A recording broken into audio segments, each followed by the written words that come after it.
Fala pessoal, bem-vindos a mais uma análise. Hoje a gente vai mergulhar de cabeça num estudo fascinante para dissecar um tema que mexe com todo mundo, o medo. O nosso foco principal aqui é entender como o medo impacta fisicamente o nosso corpo, causando até doenças reais, e em seguida explorar os antídotos estruturados lá nos textos bíblicos que o material de origem nos apresenta para combater esse sentimento. O medo é uma experiência universal, mas a forma como lidamos com ele dita completamente a nossa saúde. Então vamos juntos desvendar essa jornada de um jeito bem claro.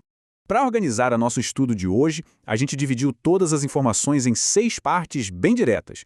Primeiro, vamos dar uma olhada na verdadeira natureza biológica do medo.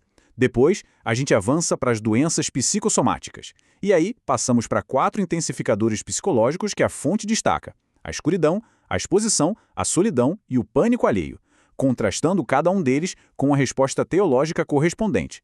É um roteiro super bem amarrado. Bora lá? Bom, começando pela parte 1, a verdadeira natureza do medo.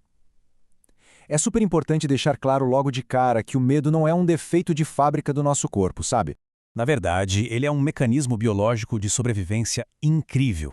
Imagina a cena. A gente percebe uma ameaça e o corpo reage no automático. Os batimentos cardíacos disparam, as mãos começam a suar frio, dá aquela dor na barriga, é a famosa descarga maciça de adrenalina no sangue. São reflexos puramente viscerais para manter a gente a salvo do perigo imediato. Sabe aquele sustinho rápido que ensina uma criança a nunca mais botar o dedo na tomada elétrica? É exatamente isso. A biologia entra em ação para garantir que a gente esteja pronto para lutar ou fugir. A questão toda, e isso nos leva à parte 2 do nosso estudo, é quando esse alarme biológico simplesmente esquece de desligar.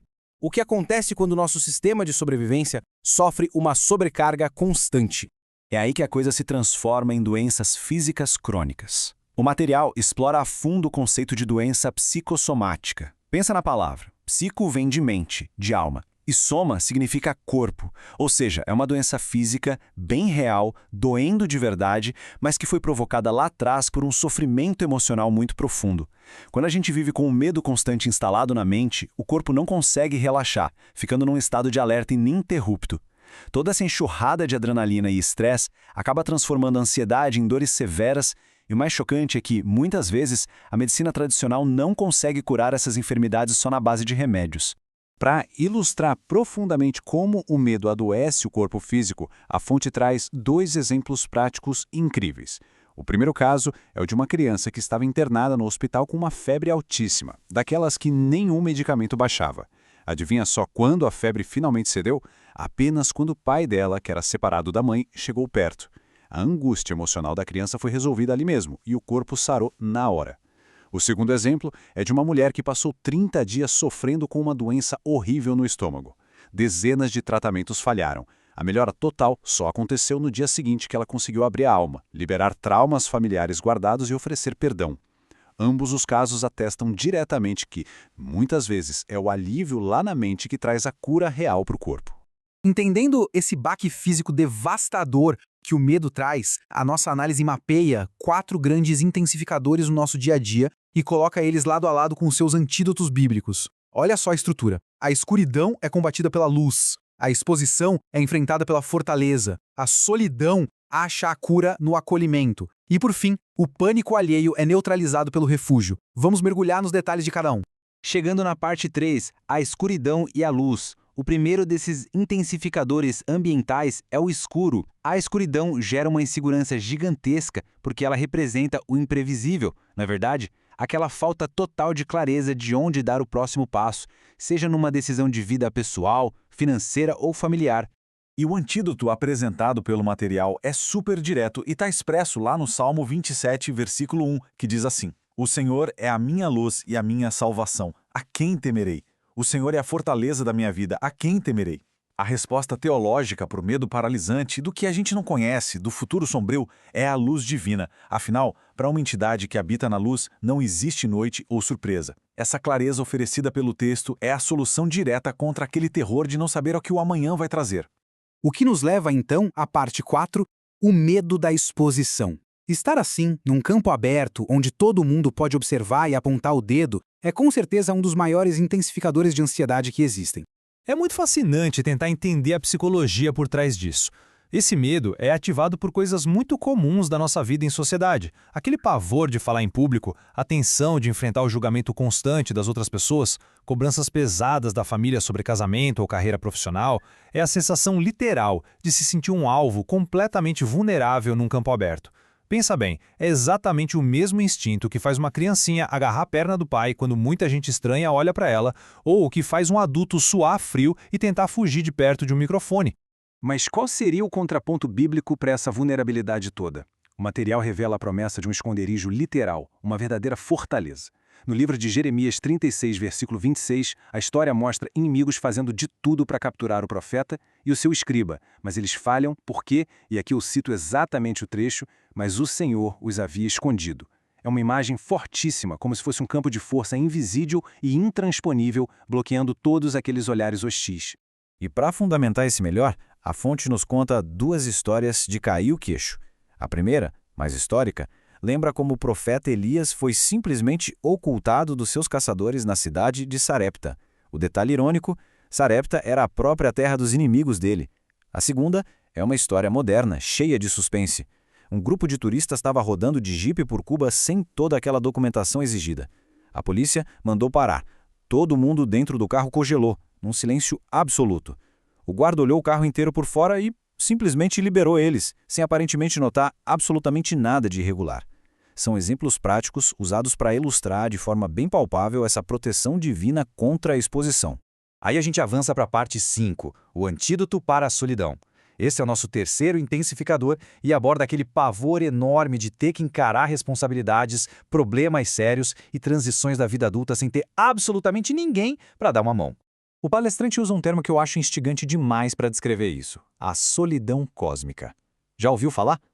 É aquele sentimento esmagador de abandono total e falta de suporte que aperta a mente, mesmo quando a gente está fisicamente cercado por uma multidão de pessoas.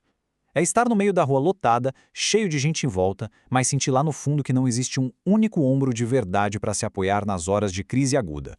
E para combater de frente essa tal de solidão cósmica, é trazido o texto de Isaías 49, versículos 15 e 16. Ele faz uma pergunta poderosa. Será que uma mulher pode se esquecer do filho que ainda mama? Eu, porém, não me esquecerei de você. Eis que eu gravei você nas palmas das minhas mãos. A força dessa metáfora é imensa, né? Traz a imagem de um nome que foi gravado de maneira permanente e irremovível na palma de uma mão. É a garantia de um cuidado que está sempre ali e que não esquece de quem precisa. Esse sentimento teológico é reforçado e amarrado de um jeito bem forte no Salmo 27, versículo 10. Porque se meu pai e minha mãe me abandonarem, o Senhor me acolherá. Pensa na profundidade disso. É uma garantia de que mesmo diante da falha humana mais radical e extrema que pode existir, que seria o abandono pelos próprios pais, existe um acolhimento superior garantido esperando pela pessoa. O antídoto para o vazio angustiante da solidão é ter a convicção absoluta desse abraço final. Para a gente visualizar esse acolhimento invisível que o estudo cita, tem a história emocionante de um menininho de uns 9 anos. Durante uma viagem na rodoviária gigantesca de Belo Horizonte, o menino se distrai brincando nas rampas do lugar e, no instante, percebe que está perdido no meio de milhares de desconhecidos. Bate aquele pânico imediato, né? O suor frio desce e o coração parece que vai sair pela boca. É um estresse físico absurdo. Mas aí, olhando ao redor totalmente em desespero, ele enxerga o pai escondidinho atrás de uma grande pilastra. O pai estava ali só observando de longe o tempo todo. Ele não tinha tirado os olhos do garoto nem por um segundo. Na hora, todo aquele terror se desfez no aro. É uma excelente ilustração de como a certeza de ter alguém vigiando e cuidando acalma a mente da gente, mesmo que essa proteção não esteja grudada ou visível o tempo inteiro. E finalmente chegamos na parte 6, a resposta da fé. Aqui a gente vai lidar com o nosso último intensificador, que é aquela capacidade altamente contagiosa que o pânico tem quando a gente vê o medo brilhando nos olhos das outras pessoas. É que o medo dos outros, pessoal, espalha igual fogo em palha seca. Imagina a cena. A gente está num voo, tranquilo, até que o avião entra numa turbulência pesada. A primeira reação de todo mundo é olhar direto para o rosto da equipe de bordo, não é? Se os comissários parecem apavorados, acabou. O pânico toma conta da cabine inteira em questão de segundos. Mas, se eles estão ali calmos e focados no trabalho, a gente respira fundo e ganha confiança. A resposta baseada na fé age da mesmíssima forma. é ter a estabilidade de manter a calma, confiando num plano superior e constante, não deixando que o desespero de quem está em volta contamine a nossa cabeça durante as crises do mundo. E a base fundamental para a gente conseguir recusar esse convite ao pânico coletivo está muito explícita lá no Salmo 46, versículos de 1 a 3, que afirma: Deus é o nosso refúgio e fortaleza, socorro bem presente nas tribulações. Portanto, não temeremos, ainda que a terra se transtorne. A instrução não deixa margem para erro. Não tenha medo, mesmo se o pior dos cenários acontecer, algo que o texto metaforicamente descreve como montes desabando no fundo dos mares, é um chamado para encontrar aquele refúgio totalmente seguro, mesmo no meio do caos e da desordem lá fora.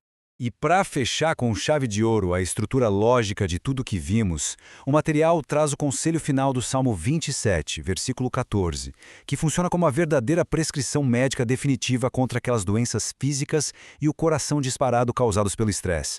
A chave mestra: paciência e coragem. O texto diz: espera no Senhor, anima-te, e Ele fortalecerá o teu coração. Espera, pois, no Senhor.